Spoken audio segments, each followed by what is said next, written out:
Hey guys, I am back and I'm ready to make my first installment into my How to Move to Japan series, I want to say. Okay, so first of all, this video is going to be catering to Caribbean people specifically. The reason for that is, well, first of all, I am from the Caribbean. I'm from the island of Barbados. So, hey, Barbados. I'm really corny, so you're gonna figure that out. But all right, so for Caribbean people, this bit of information is general information. So how do you become a jet? First of all, you need to be a native English speaker. Also, you need a degree, a first degree, a bachelor's degree in anything. It really doesn't matter. Yeah, they just want those two specific things because you need those things to be able to get a work permit to teach English in Japan. You cannot teach in Japan without those two things.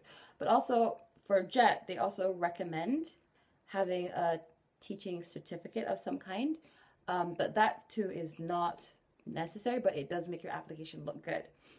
So those are the two basic things. Now for Caribbean people specifically, now those things you also need, but because of, I think they have a bit of a quota system for each country. Like big countries get a bigger number of candidates each year that can go. So I'm not sure if it's because that those particular countries are very popular with Japan, but I think it's more of a population quota. So like for example, America is massive, and so they get about 2,000 plus jets each year going to Japan. England gets about anywhere from 1,200 to like 12 to 1,400 applicants, candidates going a year. But when you have like a tiny island, like for example Barbados, which has about, I would say, 275,000 people, on paper they only take five people a year, but in reality it's more like, I've only ever heard of five once. Usually it's more like two, or sometimes only one applicant that gets in from Barbados. Also, it used to be for the Caribbean, it used to be only three or four countries that were a part of JET: Barbados, Trinidad and Tobago, Jamaica, and occasionally Antigua and Barbuda. But this year they've improved their listing, and now it's also open to St. Lucia and St. Vincent, which is amazing. But that's really great because now it's opening, like Japan is more aware of other countries that do speak English as a native language, and so that now more Caribbean people can give their experiences in Japan. So I'm super happy about that. Okay, that being said, because our islands are so small, we do not get that many slots to go to Japan. So you cannot just have the basics and think you're gonna get in.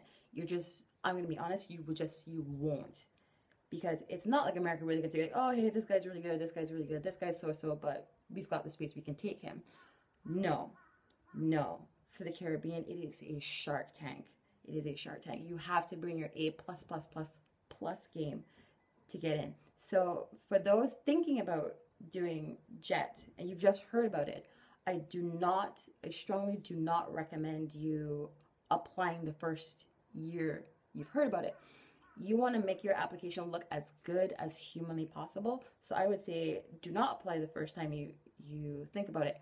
Give yourself a year to prepare. And that year is so crucial because you can't just have the native English speaker and the bachelor's degree and think that it's going to be okay.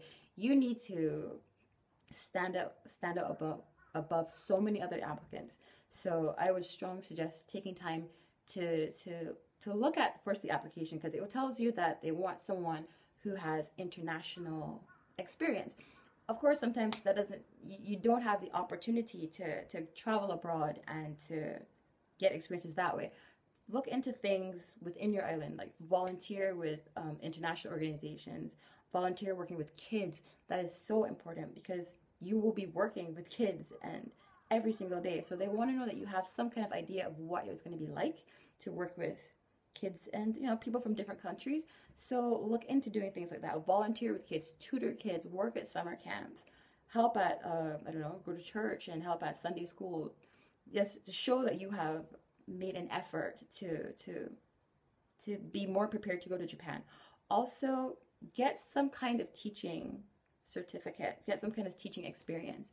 For me, well, I used to tutor, but also I went to, in Barbados, there's the Urdistan teaching training course. It's like, I think it's like 2 weeks or so. It's an intensive course. And yeah, that gives you a better idea of what teaching is going to be like. And it looks good on your application. Because yeah, you've got to really work really hard to stand out. If you've only got 2 to 1 spot, you've got to make your application really, really, really pop. And that is something that I strongly, strongly recommend you doing. Also, start picking up a little bit of Japanese. I'm not saying that you have to be fluent, but just be able to, show when you're in the interview that, hey, I've learned like how to say, where's the bathroom? Hello, good morning. That stuff counts. So that would be my first bit of advice as a Caribbean ALT.